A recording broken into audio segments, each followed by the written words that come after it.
This next recording is going to go over leukocytes or white blood cells. White blood cells or leukocytes are found in the buffy coat of spun blood.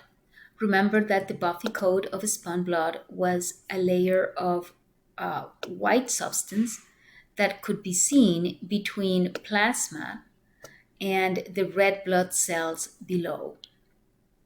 This is a very thin layer. These are the red blood cells. And the white layer you see here in the middle is the buffy coat. The buffy coat contains white blood cells and platelets. There are two types of white blood cells.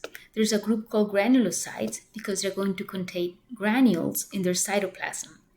There's another group called agranulocytes, which do not contain granules in their cytoplasm. Remember that the vowel A, the letter A in front of a medical term, means no. So agranulocytes means no granulocytes.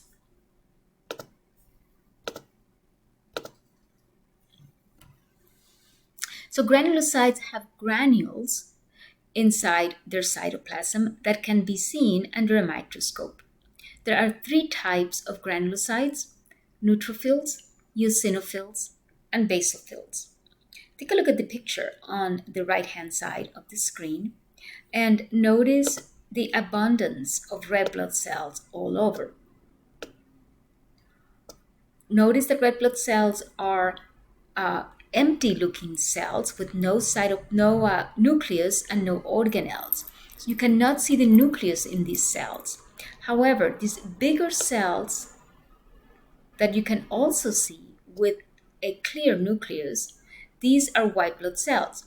Notice the difference between these white blood cells that have what we call a lobated nucleus, meaning a nucleus that has sections. This one has 1, 2, 3, 4 sections to it, versus these other cells here and further here. These cells are also white blood cells, but they are not granulocytes. They do not have a lobated nucleus. Instead, they have your classic round nucleus that we typically see in cells. So these cells with a lobated nuclei are granulocytes. They can be neutrophils, eosinophils, or basophils. The ones seen in this picture are neutrophils. The cells without granules and a lobated nucleus are the lymphocytes and the monocytes. Look at the difference in size between lymphocytes down here and monocytes further to the right. Monocytes are much larger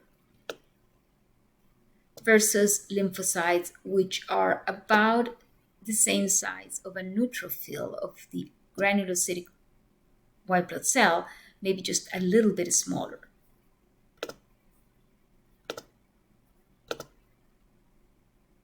Immune system cells, white blood cells, move in what are called amoeboid movements because they move their cytoplasm in the direction of movement. So they put out extensions of their cytoplasm and they move in that direction. They also exhibit diapedesis, meaning that they're going to be able to leave blood vessels by growing, by extending their cytoplasm out of the blood vessel. They have chemotaxis, which means they're attracted by inflammatory chemicals. When white blood cells die, during an infection, they form what's called pus. So we said that we had two types of leukocytes, of white blood cells, the granulocytes and the agranulocytes. We're going to look at the ones with granules, the granulocytes first. We said there were three types: neutrophils, eosinophils, and basophils. Out of the three, the most abundant are the neutrophils. So 60 to 70% of white blood cells in circulation are going to be neutrophils. Neutrophils have granules inside. and they have a lobated nuclei that typically has 3 to 7 segments. Because they are the most abundant, they're also called polymorphonuclear neutrophils, or PMNs. These cells are what we called the first responders during an infection, meaning these are going to be the cells that are first going to appear at a site of infection. They're going to leave circulation and travel to the site of infection. Once there, they secrete a series of enzymes that can kill bacteria, notably lysozymes. So their numbers will increase during a bacterial infection. So this cell to the left is a neutrophil. You can see the lobated nuclei. This one has about 3 lobes. And the granules themselves are hard to see, but they are there. The cell on the right, on the other hand, is what we call a young neutrophil. Young neutrophils have a banded nuclei. This nucleus looks like a band. It is not segmented, and they are slightly larger than a mature neutrophil. Young neutrophils are called bands, B-A-N-D, band cells, and during a blood differentiation, white blood cell differentiation, they would be noted by the technician, if present. The next granulocyte that we're going to talk about are the eosinophils. Eosinophils are not as abundant as neutrophils. They represent 2 to 4% of white blood cells in circulation. In this case, eosinophils exhibit red granules, and they have, again, a lobated nucleus characteristic of granulocytes. The number of these cells are elevated during allergic reactions or inflammatory reactions. So these cells play a role in inflammation. So they are going to leave circulation during inflammatory reactions. Eosinophils secrete anti-inflammatory chemicals, notably antihistamines. They also play a minor role in destroying certain parasitic worms. The last of the granulocytes we're going to look at are going to be the basophils. But before we do that, notice these are a representation of each of the 5 types of leukocytes. We have over on the far right a eosinophil, and you can see the cell has the red granules that we talked about. You can see the lobated nuclei. In this case, it has 2 lobes. The one to the left of the eosinophil is a neutrophil. This one is going to have about 3 lobes. And the one next to the last one on the left-hand side right here, this is a basophil. We're going to see that in just a second. So basophils are going to have blue granules, and they will be so abundant that you won't even be able to see the nucleus of the cell. So basophils are the least abundant of all 5 leukocytes. They are found in 0.5 to 1% of circulating white blood cells.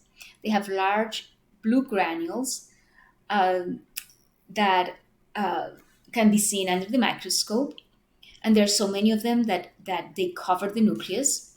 Their numbers increase during allergic or inflammatory reactions. So let me go back. So notice that 2 cells are involved in inflammatory reactions to white blood cells. Those will be the basophils and the eosinophils. We mentioned that eosinophils secreted anti-inflammatory chemicals. On the other hand, basophils released inflammatory chemicals, chemicals that cause inflammation, like histamines, heparin, which prevents clotting also. So basophils release inflammatory chemicals, eosinophils release anti-inflammatory chemicals. So they're both playing a role in the process of inflammation. So these mentioned cells are the 3 granulocytes. You should know their names. You should be able to recognize them, a picture of them, especially for the laboratory, for the lab practical. And you should know the characteristics and their functions.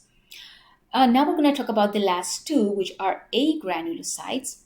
The first one are the lymphocytes. These are the second most abundant cells in circulation, white blood cells in circulation. Remember, the most abundant white blood cells in circulation were the neutrophils.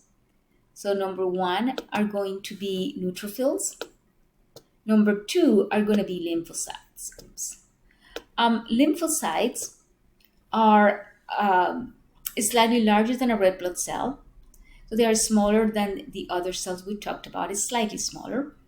They are mostly found in lymphatic tissue, but about 20 to 25% of the white blood cells in circulation will be lymphocytes. These cells are involved in a specific immunity. Some of them are involved in antibody production. So the numbers are going to increase during a viral infection. And again, this is the picture of a lymphocyte. They may look a little bit like a basophil, except that in the case of a lymphocyte, you can definitely see cytoplasm.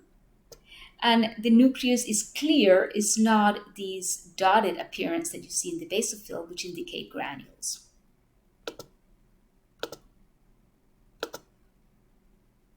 Notice a depiction of a normal lymphocyte on the left-hand side. On the right-hand side, we can see what we call atypical lymphocytes, which are seen during a viral infection like mononucleosis.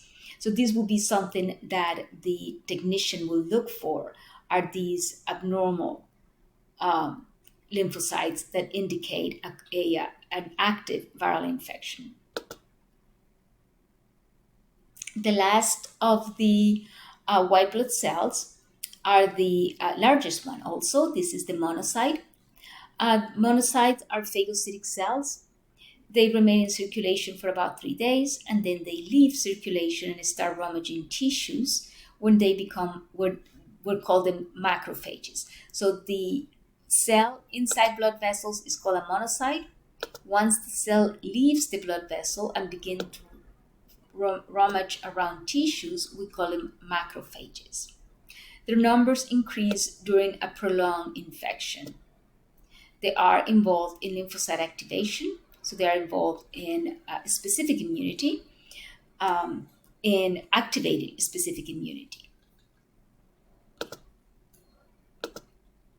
So in order of abundance, the most abundant of these cells are the neutrophils, followed by the lymphocytes, followed by the monocytes, followed by the eosinophils, and last are the basophils.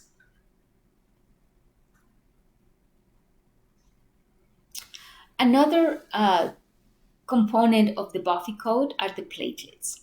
Now, we have to be clear about platelets. In humans, platelets are not cells. Even though sometimes they're called thrombocytes, technically speaking, in a human, a platelet is not a thrombocyte because it's not a cell. These structures are made from the pieces of the cytoplasm of a large cell that is found in the red marrow called megakaryocytes. So pieces of the cytoplasm of megakaryocytes are what we call, are secreted into circulation, and we call them platelets. You can see here again red blood cells, and these purple dots that are seen here and there are going to be the platelets. Again, in humans, platelets are not going to be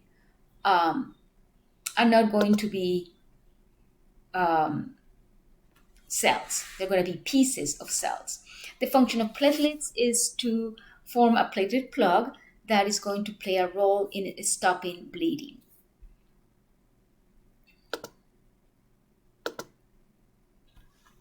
So you should know the most common leukocytes found in circulation, and how can neutrophils be distinguished, and how can you distinguish them between them? How can a neutrophil be distinguished from an eosinophil, and a basophil can be distinguished between the other two? It says the following values of a differential white blood cell count is performed in a patient, and the results are 80% neutrophils, 18% lymphocytes, 2% monocytes, and eosinophils and basophils are about 9%. So thus the patient has a bacterial or viral infection. So go back and look at the functions of neutrophils, which are definitely elevated, versus lymphocytes. You should know what are platelets and what is the function of platelets. And will it be correct to call human platelets thrombocytes? Even though we do call them thrombocytes, it's not really correct because thrombocytes means clotting cells, and human platelets are not cells. But we still use the term even though it's incorrect. Just as a mnemonic device that might help you remember which are the most abundant white blood cells versus the least abundant white blood cells, never let monkeys eat bananas. Neutrophils, lymphocytes, monocytes, eosinophils, and basophils.